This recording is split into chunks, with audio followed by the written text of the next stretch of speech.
ದೇವರು ಬರ್ತಾನೆ ವಿಶೇಷ ಚರ್ಚಾ ಕಾರ್ಯಕ್ರಮಕ್ಕೆ ಆತ್ಮೀಯ ಸ್ವಾಗತ ವೀಕ್ಷಕರೇ. ದೇವರು, ಆತನ ಅಸ್ತಿತ್ವ, ಈ ವಿಚಾರ ಮಾಧ್ಯಮಗಳಲ್ಲಿ ಪದೇ ಪದೇ ಚರ್ಚೆಗೆ ಬಂದಿದೆ, ಬರ್ತಾನೆ ಇರುತ್ತೆ. ಇದು ಒಂದು ಬದಿಯಾದ್ರೆ ದೇವರು ಮನುಷ್ಯರ ಮೈ ಮೇಲೆ ಬರೋದು, ಈ ವಿಚಾರ ಕೂಡ ಸಾಕಷ್ಟು ಬಾರಿ ಚರ್ಚೆಗೆ ಬರ್ತಾ ಇರುತ್ತೆ. ಪ್ರಪಂಚ ಎಷ್ಟೇ ಮುಂದುವರೆದಿದ್ರು, ನಾವೆಲ್ಲರೂ ಕೂಡ ವೈಜ್ಞಾನಿಕವಾಗಿ ಎಷ್ಟೇ ಅಭಿವೃದ್ಧಿ ಹೊಂದಿದ್ರು, ಈಗಲೂ ಕೂಡ ದೇವರು ಹುಲು ಮಾನವನ ಮೇಲೆ ಬರ್ತಾನೆ ಅಂದ್ರೆ ಅದನ್ನ ನಂಬೋ ಜನರು ಸಾಕಷ್ಟು ಮಂದಿ ಇದ್ದಾರೆ. ಅದರ ಜೊತೆಗೆ ಅದನ್ನ ವಿರೋಧ ವ್ಯಕ್ತಪಡಿಸೋರು ಕೂಡ ಅಷ್ಟೇ ಮಂದಿ ಸಿಗ್ತಾರೆ.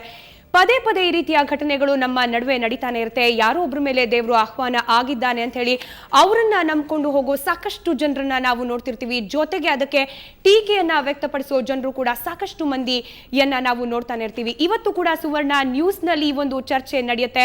ದೇವರು ನಿಜವಾಗ್ಲೂ ಬರ್ತಾನ, ಹುಲು ಮಾನವರ ಮೇಲೆ ಆತ ಆಹ್ವಾನ ಆಗ್ತಾನ, ಈ ಒಂದು ವಿಚಾರವಾಗಿ ಚರ್ಚೆ ಇವತ್ತು ನಡೆಯುತ್ತೆ. ಈ ಒಂದು ಚರ್ಚೆಯಲ್ಲಿ ಭಾಗವಹಿಸೋಕೆ ಸಾಕಷ್ಟು ಜನ ಗಣ್ಯರು, ಅತಿಥಿಗಳು ನಮ್ಮ ಜೊತೆ ಸ್ಟುಡಿಯೋದಲ್ಲಿದ್ದಾರೆ. ಅವರೆಲ್ಲರ ಪರಿಚಯವನ್ನ ಮಾಡ್ಕೊಳ್ಳೋಣ. ಮೊದಲನೇದಾಗಿ ನರೇಂದ್ರ ನಾಯಕ್ ಅವರು, ಅಖಿಲ ಭಾರತ ವಿಚಾರವಾದಿ ಒಕ್ಕೂಟದ ಅಧ್ಯಕ್ಷರು, ಅವರು ನಮ್ಮ ಜೊತೆ ಕಾರ್ಯಕ್ರಮದಲ್ಲಿ ಭಾಗಿಯಾಗಿರ್ತಾರೆ. ಸರ್, ಕಾರ್ಯಕ್ರಮಕ್ಕೆ ಸ್ವಾಗತ ತಮಗೆ. ನಮಸ್ಕಾರ. ಇನ್ನು ವಿಜಯ್ ಪಂಡಿತ್ ಇವರು ಕೂಡ ಚರ್ಚೆಯಲ್ಲಿ ಭಾಗವಹಿಸ್ತಾರೆ. ಸರ್, ತಮಗೂ ಕೂಡ ಕಾರ್ಯಕ್ರಮಕ್ಕೆ ಸ್ವಾಗತ. ಇನ್ನು ಲಕ್ಷ್ಮಣ ಮೂರ್ತಿ ಇವರು ಬೆಂಗಳೂರಿನ ಶನೇಶ್ವರ ದೇವಸ್ಥಾನ, ಚಾಮರಾಜಪೇಟೆಯಲ್ಲಿರುವ ಶನೇಶ್ವರ ದೇವಸ್ಥಾನದ ಅಧ್ಯಕ್ಷರಾಗಿರ್ತಾರೆ. ಇವರು ಕೂಡ ಚರ್ಚೆಯಲ್ಲಿ ಭಾಗವಹಿಸ್ತಾರೆ. ಸರ್, ಕಾರ್ಯಕ್ರಮಕ್ಕೆ ಸ್ವಾಗತ. ಇನ್ನು ನಟರಾಜ್ ಅವರು ವಿಚಾರವಾದಿಗಳು, ಇವರು ಕೂಡ ಚರ್ಚಾ ಕಾರ್ಯಕ್ರಮದಲ್ಲಿ ಭಾಗವಹಿಸ್ತಾರೆ. ಸರ್, ಕಾರ್ಯಕ್ರಮಕ್ಕೆ ಸ್ವಾಗತ. ಇನ್ನು ಇದೇ ಶನೇಶ್ವರ ದೇವಸ್ಥಾನದ ಟ್ರಸ್ಟಿಗಳಾದ ರಾಜು ಅವರು ಕೂಡ ಕಾರ್ಯಕ್ರಮದಲ್ಲಿ ಭಾಗಿಯಾಗಿದ್ದಾರೆ. ಸರ್, ತಮಗೂ ಕೂಡ ಸ್ವಾಗತ. ಇನ್ನು ದೇವರು ಮೈ ಮೇಲೆ ಬರ್ತಾನೆ ಅಂತ ಹೇಳಿ ವಿವಾದಕ್ಕೆ ಒಂದ್ ರೀತಿಯಲ್ಲಿ ಎಡೆಯಾಗಿರುವವರು ಮಂಗಳ ಗೌರಿ ಅವರು ನಮ್ಮ ಜೊತೆ ಕಾರ್ಯಕ್ರಮದಲ್ಲಿ ಭಾಗಿಯಾಗಿದ್ದಾರೆ. ಮೇಡಮ್, ತಮಗೂ ಕೂಡ ಕಾರ್ಯಕ್ರಮಕ್ಕೆ ಸ್ವಾಗತ. ವೀಕ್ಷಕರೇ, ಈ ಒಂದು ಚರ್ಚೆಗೆ ಹೋಗೋಕೆ ಮುಂಚೆ ಹಲವಾರು ಘಟನೆಗಳು ನಮ್ಮ ನಡುವೆ ನಡೆಯುತ್ತೆ ಅಂತ ಹೇಳಿ ಹೇಳ್ತಾ ಇದೆ. ಸಾಕಷ್ಟು ಭಾಗಗಳಲ್ಲಿ ಜನರು ಈ ರೀತಿಯ ಒಂದು ಹೇಳಿಕೆಯನ್ನ ಕೊಡೋದು, ನನ್ನ ಮೇಲೆ ದೇವರು ಆಹ್ವಾನ ಆಗಿದ್ದಾನೆ, ನನ್ನಿಂದ ದೇವರು ಹಲವಾರು ವಿಚಾರವನ್ನ ಜನರಿಗೆ ತಲುಪಿಸ್ತಿದ್ದಾನೆ ಅಂತ ಹೇಳಿ ಇದನ್ನ ನಂಬಿ ಮೋಸ ಹೋದವರು ಸಾಕಷ್ಟು ಜನರು ಇದ್ದಾರೆ. ಹಾಸನದಲ್ಲಿ ಇತ್ತೀಚೆಗೆ ನಡೆದ ಒಂದು ಘಟನೆ ಕೂಡ ಇದಕ್ಕೆ ನಿದರ್ಶನ ಅಂತ ಹೇಳಬಹುದು. ಹಾಸನದಲ್ಲಿ ಒಬ್ಬ ಹೆಂಗಸು ತನ್ನ ಮೇಲೆ ಚಾಮುಂಡಿ ದೇವಿ ಬರ್ತಾಳೆ ಅಂತ ಹೇಳಿ ಜನರನ್ನ ನಂಬಿಸಿ ಮೋಸ ಮಾಡಿರುವ ಒಂದು ಪ್ರಕರಣ ನಮ್ಮ ಮುಂದೆ ಬಂದಿತ್ತು. ಅದ್ರ ಬಗ್ಗೆ ಗಮನ ಹರಿಸೋದಾದ್ರೆ, ಹಾಸನದಲ್ಲಿ ನಾಗರತ್ನ ಅನ್ನೋ ಹೆಂಗಸೊಬ್ಳು ತನ್ನ ಮೈ ಮೇಲೆ ಚಾಮುಂಡಿ ದೇವಿ ಅವತಾರ ಎತ್ತಾಳೆ ಅಂತ ಹೇಳಿ ವಿಭಿನ್ನವಾಗಿ ಗೆಟಪ್ಪನ್ನ ಹಾಕೊಂಡು ಪೋಸ್ ಕೊಡ್ತಾಳೆ. ಜನರ ಆಸ್ತಿಗೆ ಕನ್ನವನ್ನ ಕೂಡ ಹಾಕ್ತಾಳೆ. ನೀವು ಕೂಡ ದೃಶ್ಯಾವಳಿಯಲ್ಲಿ ನೋಡ್ತಿದ್ದೀರಿ. ಹೀಗೆ ಚಾಮುಂಡಿ ಅವತಾರದಲ್ಲಿ ನಿಂತಿರೋ ಇವಳು ನಾಗರತ್ನ ಅಂತ ಹೇಳಿ KR ಪೇಟೆಯಲ್ಲಿ ಬಾಡಿಗೆ ಮನೆಯಲ್ಲಿ ವಾಸ ಈಕೆ ಇರ್ತಾಳೆ. ವಿಭಿನ್ನ ಗೆಟಪ್ನಿಂದಲೇ ಜನರನ್ನ ಸೆಳಿತಾ ಇರ್ತಾಳೆ. ಹಾಗೆ ಪೂಜೆ ನಿಮಿತ್ತದಲ್ಲಿ ಭಕ್ತರಿಂದ ಸಾಕಷ್ಟು ಹಣವನ್ನ ಕೂಡ ಸುಲಿಗೆ ಮಾಡ್ತಿರ್ತಾಳೆ. ಬಡಪಾಯಿ ಒಬ್ಬ ಜೈರಾಮ್ ಅಂತ ಹೇಳಿ ಈಕೆಯ ಬಳಿ ಹೋಗ್ತಾನೆ. ತನ್ನ ಮಗನಿಗೆ ಕಣ್ಣು ಕಾಣಿಸ್ತಿಲ್ಲ, ಕಣ್ಣನ್ನ ದಯಪಾಲಿಸು ತಾಯಿ ಅಂತ ಹೇಳಿ ಹೇಳ್ಕೊಂಡು ಈಕೆಯ ಮುಂದೆ ಹೋಗಿ ನಿಲ್ತಾಳೆ. ಆದ್ರೆ ವೈದ್ಯಕೀಯ ಚಿಕಿತ್ಸೆಯನ್ನ ಕೂಡ ತನ್ನ ಮಗನಿಗೆ ಜೈರಾಮ್ ಕೊಡಿಸ್ತಾನೆ ಇರ್ತಾನೆ. ಈ ಚಿಕಿತ್ಸೆ ಫಲಕಾರಿಯಾಗಿ ಆತನ ಮಗನಿಗೆ ಕಣ್ ಬರುತ್ತೆ. ಆದ್ರೆ ನಾಗರತ್ನ ಹೇಳೋದು ಮಾತ್ರ ತನ್ನ ಪೂಜೆಯಿಂದಲೇ ಮಗನಿಗೆ ಕಣ್ ಬಂದಿದೆ ಅಂತ ಹೇಳಿ.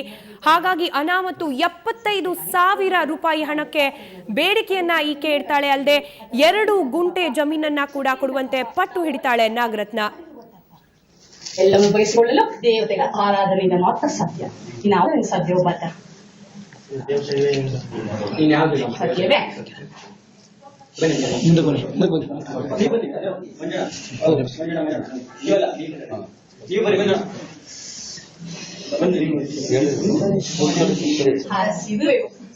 ಸತ್ಯವೇ.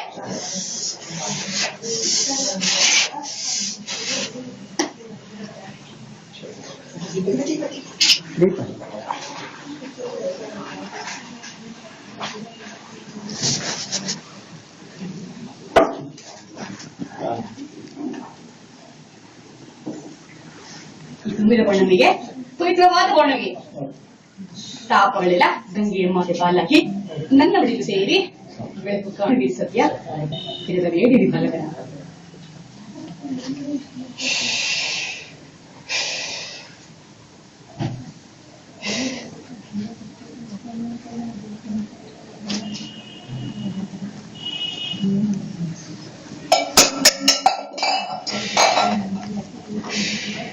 ದೇವತೆಗಳನ್ನೇ ಆರಾಧಿಸಿ ಅವರ ನಾಮ ಕೇಳಿದ್ರೆ ಧನವನ್ನು ದೋಚುವ ಮಂದಿಗಳೇ ಹೆಚ್ಚು ಭೂಲೋಕರು. ಸತ್ಯವೋ ಸತ್ಯ ತಾನೇ ಬಾಲಕ? ಬಳಲುತ್ತಿದ್ದ ಏನು ಬಾಲಕ? ಒಂದೊಂದು ನಾಣ್ಯಕ್ಕೂ ಒಂದೊಂದು ಧನ ಸೇವೆ ಮಾಡ್ಬೇಕು. ಸತ್ಯವೇ ಸತ್ಯ ಬಾಲಕಿ ಇವನು ನನ್ನ ದಾಸ ಏನೇ ಬಾಲಕಿ ನಿಮ್ಗೆ ಹೇಳ್ತಾರ ಕೇಳ್ಕೊಳ್ಳಿ. ನನ್ನ ದಾಸನಾಗಿರಲು ನಿನಗೆ ಒಪ್ಪಿದೆಯೇ? ಸೇವೆ ಮಾಡಕ್ಕೆ ಒಪ್ಪಿಗೆನಾ ಅಂತ ಕೇಳ್ತಾ ಇದ್ದಾರೆ. ಅವರು ದೇವಸ್ಥಾನದಲ್ಲಿ ಸಂಪೂರ್ಣವಾಗಿ ಸೇವೆ ಮಾಡೋದಕ್ಕೆ ನಿಮ್ಗೆ ಒಪ್ಪಿಗೆನಾ? ಮಾತಾಡ್ತೀನಿ. ಕಾರಣ ಬಂದರೆ ಸೇವೆ ಮಾಡ್ಬೇಕಲ್ಲ. ಸತ್ಯವೇ ಸತ್ಯ ಬಾಲಕಿ ಇವನು ನನ್ನ ದಾಸ ಏನೇ ಬಾಲಕಿ ನಿಮ್ಗೆ ಹೇಳ್ತಾರ ಕೇಳ್ಕೊಳ್ಳಿ. ನನ್ನ ದಾಸನಾಗಿರಲು ನಿನಗೆ ಒಪ್ಪಿದೆಯೇ? ಸೇವೆ ಮಾಡಕ್ಕೆ ಒಪ್ಪಿಗೆನಾ ಅಂತ ಕೇಳ್ತಾ ಇದ್ದಾರೆ. ಅವರು ದೇವಸ್ಥಾನದಲ್ಲಿ ಸಂಪೂರ್ಣವಾಗಿ ಸೇವೆ ಮಾಡೋದಕ್ಕೆ ನಿಮ್ಗೆ ಒಪ್ಪಿಗೆನಾ? ಮಾತಾಡ್ತೀನಿ. ಕಾರಣ ಬಂದರೆ ಸೇವೆ ಮಾಡ್ಬೇಕಲ್ಲ. ಸತ್ಯವೇ ಸತ್ಯ ಬಾಲಕಿ ಇವನು ನನ್ನ ದಾಸ ಏನೇ ಬಾಲಕಿ ನಿಮ್ಗೆ ಹೇಳ್ತಾರ ಕೇಳ್ಕೊಳ್ಳಿ.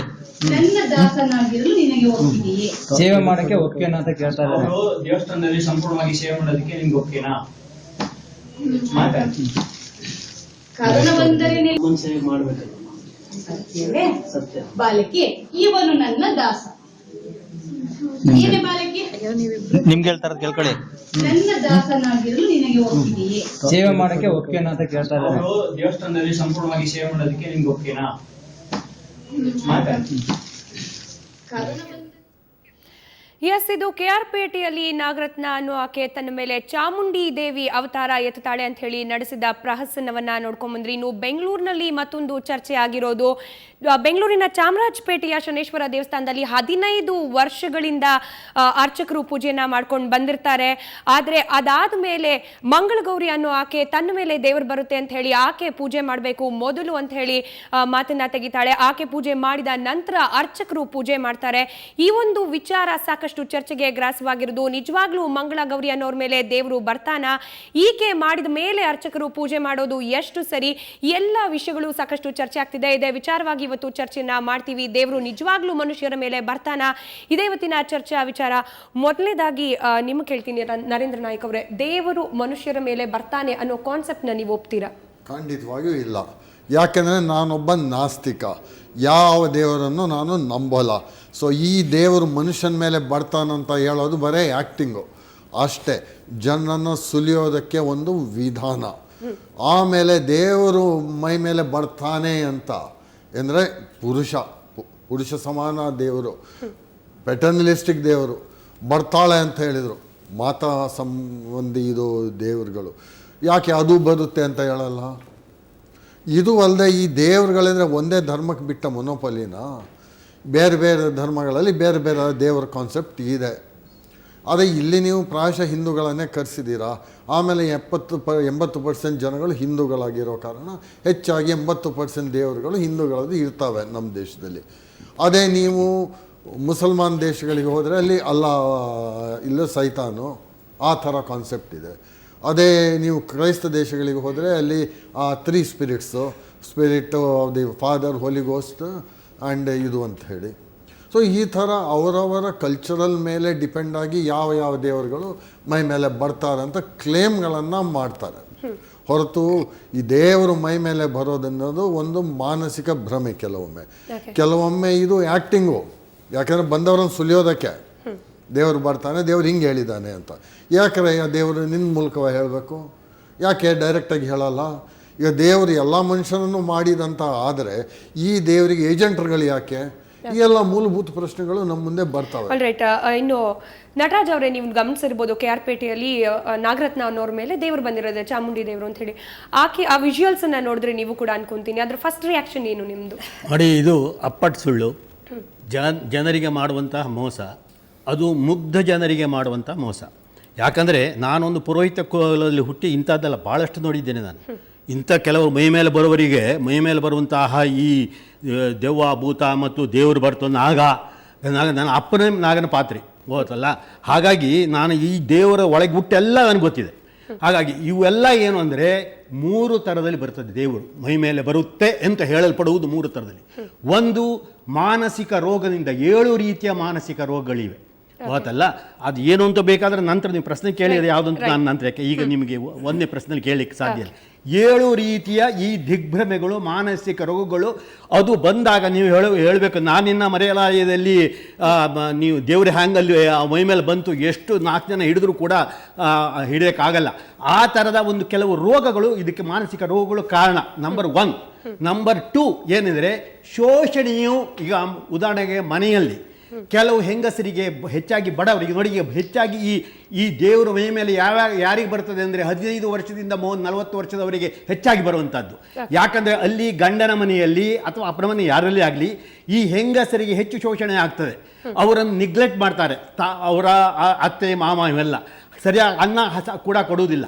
ಹಾಗಾಗಿ ಶೋಷಣೆಯನ್ನು ಮಾಡೋದ್ರಿಂದ ಆ ಶೋಷಣೆಯ ರಕ್ಷಣೆಗೋಸ್ಕರ ಅವರು ದೇವರು ಮೈ ಮೇಲೆ ಬರ್ತಂದಾಗ ಆವಾಗ ಗಂಡನೂ ಹೆದರ್ತಾನೆ, ಗಂಡನಿಗೆ 2 ಕಪಾಲಿಗೂ ಹೊಡಿಬೋದು ಬೇಕಾದರೆ ಆವಾಗ ಆ ಸಂದರ್ಭದಲ್ಲಿ, ಅಥವಾ ತನ್ನ ಎಲ್ಲ ಒಂದು ಇದನ್ನು ತೀರಿಸ್ಕೊಳ್ಬೋದು ಮಾವನಿಗೆ ಹೊಡೆದ್ಬಿಟ್ಟು. ಹಾಗೆ ಅಲ್ಲಿ ಏನಂದರೆ ಆವಾಗ ದೇವರು ಬರ್ತಾರೆ ಅಂತ ಅವ್ರಿಗೆ ಹಣ್ಣು ಕಾಯಿ ಎಲ್ಲ ಸ್ವಲ್ಪ ಗೌರವವನ್ನು ಕೊಡ್ತಾರೆ. ಹಾಗೆ ಆ ರಕ್ಷಣೆಗಾಗಿ. 3ನೇದೇನು, ನಮ್ಮ ಸಮಾಜದಲ್ಲಿ ಇವತ್ತು ನಮ್ಮ ದಕ್ಷಿಣ ಕನ್ನಡದಲ್ಲಿ ಹೋಗಿ ನೋಡಿ ಎಷ್ಟು ದೇವರುಗಳು, ಎಷ್ಟು ನಾಗ ಮಂಡಳಗಳು. ಯಾಕೆ ನನ್ನ ಹೇಳಿದೆ, ನನ್ನ ಅಪ್ಪನೇ ನನ್ನ ನಾಗ ಪಾತ್ರ ಇದ್ದಾನೆ, ನನ್ನ ಅಣ್ಣನ ಮಗ ದೊಡ್ಡ ನಾಗನ ಪಾತ್ರ ಇದ್ದಾನೆ ಇವತ್ತು ಗೊತ್ತಲ್ಲ. ಹಾಗಾಗಿ ನಮ್ಮ ದಕ್ಷಿಣ ಕನ್ನಡದಲ್ಲಿ ಈ ಥರ ದೇವರುಗಳು, ದೆವ್ವಗಳು ಲೆಕ್ಕಿಲ್ಲದಷ್ಟು ಬರ್ತದೆ.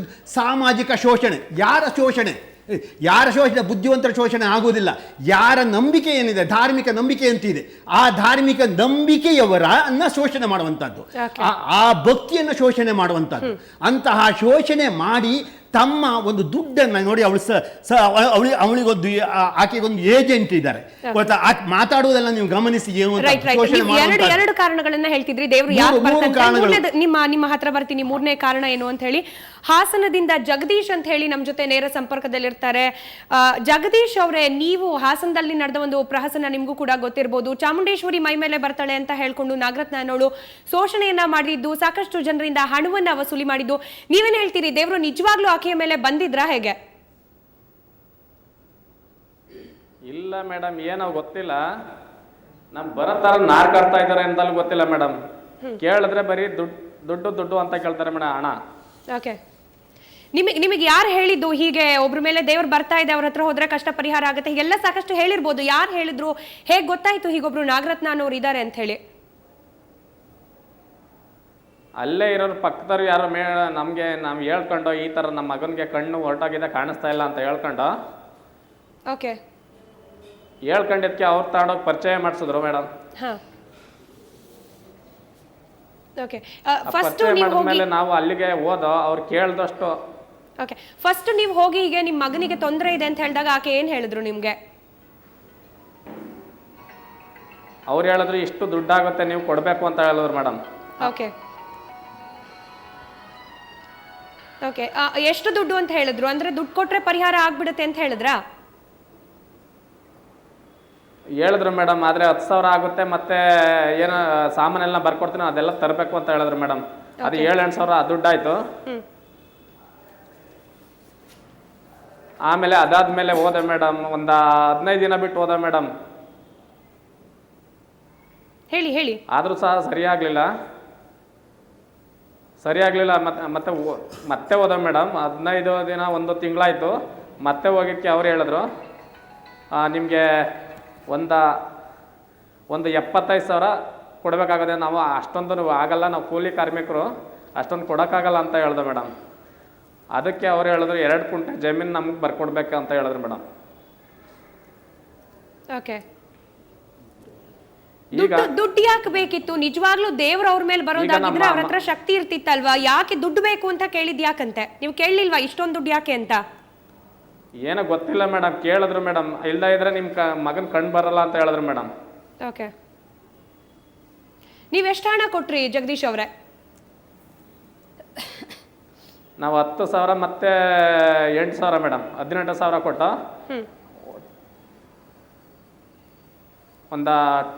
ಒಟ್ಟು 25,000 30,000 ಹೋಯ್ತು ಮೇಡಮ್. ಸರಿ, ದುಡ್ಡು ಇಸ್ಕೊಂಡು ಏನ್ ಮಾಡ್ತಿದ್ರು? ಹೋಮ ಯಾಗ ಆತರ ಏನಾದ್ರು ಮಾಡ್ತಿದ್ರಾ? ನಿಮ್ಮ ಮಗನನ್ನ ಇಟ್ಕೊಂಡು ಆತನ ಮೇಲೆ ಪೂಜೆ ಮಾಡೋದು ಆತರ ಏನಾದ್ರು ಮಾಡ್ತಿದ್ರಾ? ಏನ್ ಮಾಡ್ತಿದ್ರು ಆಕೆ? ಹೌದು ಮೇಡಮ್, ಏನೇನೋ ನಿಲ್ಸೋದು ಅದೆಲ್ಲ ಮಾಡ್ತಿದ್ರು ಮೇಡಮ್.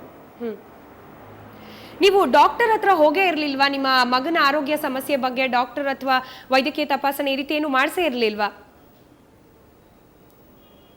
ಅಲ್ಲಿ ಹೋಗಿದ್ದೆ ಮೇಡಮ್, ಅಲ್ಲಿ ಹೇಳಿದ್ರು ಎಲರ್ಜಿಗೋಸ್ಕರ ಅದಾಗಿದೆ ಅಂತ ಹೇಳಿದ್ರು ಮೇಡಮ್. ಓಕೆ.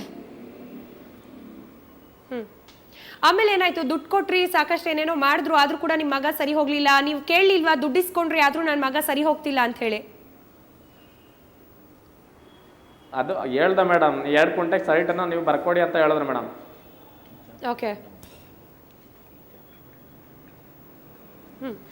ಆಮೇಲೆ ನಿಮಗೆ ಯಾವಾಗ ಗೊತ್ತಾಯ್ತು ಮೋಸ ಹೋಗ್ತಿದ್ದೀನಿ ನಾನು, ಈಕೆಯಿಂದ ಏನು ಪ್ರಯೋಜನ ಇಲ್ಲ, ಈಕೆ ದೇವ್ರ ಹೆಸರಿಟ್ಕೊಂಡು ನಾಟಕ ಮಾಡ್ತಿದ್ದಾರೆ ಅಂತ ಹೇಳಿ ಯಾವಾಗ ಗೊತ್ತಾಯ್ತು ತಮಗೆ? ಅಲ್ಲಿ ಬರೋ ಜನ ಹತ್ರ ಎಲ್ಲ ಮೋಸ ಹೋಗಿದ್ರಲ್ಲ, ಅವ್ರು ಹೇಳಿದ್ರು ಮೇಡಮ್ ನಮಗೂ ಈ ಥರ ಆಯಿತು, ನಮಗೂ ಈ ಥರ ಆಯ್ತು ಅಂತ ಹೇಳಿದ್ರು ಮೇಡಮ್. ಓಕೆ. 7-8 ಜನ ಹೇಳಿದ್ರು ಮೇಡಮ್, ಎಲ್ಲ ಹೇಳಿದ್ರು ಇದು ಈ ಥರ ನಮ್ಮ ತಲೆ 30,000 25,000 ಅಂತ ಎಲ್ಲ ತಗೊಂಡ್ರು, ಏನು ಸರಿಯಾಗಲಿಲ್ಲ ಅಂತ ಹೇಳಿದ್ರು ಮೇಡಮ್. ಆಗ ಗೊತ್ತಾಯ್ತು ಮೇಡಮ್. ಇವಾಗ ಏನ್ ಅನ್ಸ್ತಿದೆ ಜಗದೀಶ್ ಅವರೇ? ಜನರ ಮಾತು ಕೇಳ್ಕೊಂಡು ಹೋದ್ರಿ, ಇವಾಗ ಜನರೇ ಹೇಳಿದ್ರು ಮೋಸ ಅಂತ ಹೇಳಿ, ಒಟ್ಟಾರೆ ಹಣವನ್ನಂತೂ ಕಳ್ಕೊಂಡ್ಬಿಟ್ರಿ. ಈಗ ಏನ್ ಅನ್ಸ್ತಿದೆ? ಈ ರೀತಿ ದೇವ್ರು ಬರುತ್ತೆ ಅಂತ ಹೇಳಿ ವಂಚನೆ ಮಾಡೋರು ಸಾಕಷ್ಟು ಜನ ಇದ್ದಾರೆ, ಅವ್ರನ್ನ ನಂಬೋರು ಸಾಕಷ್ಟು ಜನ ಇದ್ದಾರೆ. ಏನ್ ಹೇಳ್ತೀರಿ ಅವ್ರಿಗೆಲ್ಲ? ಈಗಲೂ ಹೇಳ್ತಾ ಇದ್ದಾರೆ ಮೇಡಮ್, ಏನು ನೀವು ಸೈಟ್ ಕೊಡ್ಲಿಲ್ಲ, ಇಲ್ಲ ದುಡ್ಡು ಕೊಡ್ಲಿಲ್ಲ ಅಂದ್ರೆ ನಿಮ್ಮ ಮಗನ ಕಣ್ಣನ್ನ ಕಿತ್ಕೊಳ್ತೀನಿ ಮತ್ತೆ ಅಂತ ಹೇಳ್ತಾ ಇದ್ದಾರೆ madam. Okay. Okay, all right. ಧನ್ಯವಾದ ಜಗದೀಶ್ ಅವರೇ. ಒಟ್ಟಾರೆ ವೀಕ್ಷಕರೇ, ಇದು ಜಗದೀಶ್ ಅವರು ಯಾವ ರೀತಿ ಮೋಸ ಹೋದ್ರು ಅನ್ನೋದ ಒಂದು ಪ್ರಕರಣ ಆಯಿತು. ದೇವರು ನನ್ನ ಮೇಲೆ ಬರ್ತಾನೆ, ಆತ ನನಗೊಂದು ವಿಚಿತ್ರವಾದ ಶಕ್ತಿಯನ್ನು ಕೊಟ್ಟಿದ್ದಾರೆ, ಎಲ್ಲ ಜನರ ಕಷ್ಟವನ್ನು ನಿವಾರಣೆ ಮಾಡ್ತೀನಿ ಅಂತೇಳಿ ಹೇಳ್ಕೊಂಡ ನಾಗರತ್ನ ಅವರು ಫೇಕ್ ಅಂತ ಹೇಳಿ ಜಗದೀಶ್ ಅವರಿಗೆ ಬಹುಶಃ ಈಗ ಅರ್ಥವಾಗಿರ್ಬೋದು. ಈ ಒಂದು ಪ್ರಕರಣ ಜೊತೆಗೆ ಬೆಂಗಳೂರಿನಲ್ಲಿ ಮತ್ತೊಂದು ವಿಚಿತ್ರ ಪ್ರಕರಣ ನಡೀತಿದೆ. ದೇವಸ್ಥಾನದ ಅರ್ಚಕರ ಹುದ್ದೆಗೆ ನಡೀತಿರೋ ಪ್ರಕರಣ ಇದು. ಅದಕ್ಕೋಸ್ಕರ ನಡೀತಿರೋ ಜಟಾಪಟಿ ಪ್ರಕರಣ ಒಂದು ಇದೆ. ಈ ಎರಡು ವಿಚಾರದ ಬಗ್ಗೆ ಸಾಕಷ್ಟು ಚರ್ಚೆಯನ್ನ ಮುಂದುವರಿಸ್ತೀವಿ. ಅದಕ್ಕಿಂತ ಮುಂಚೆ ಚಿಕ್ಕದೊಂದು ಬ್ರೇಕ್.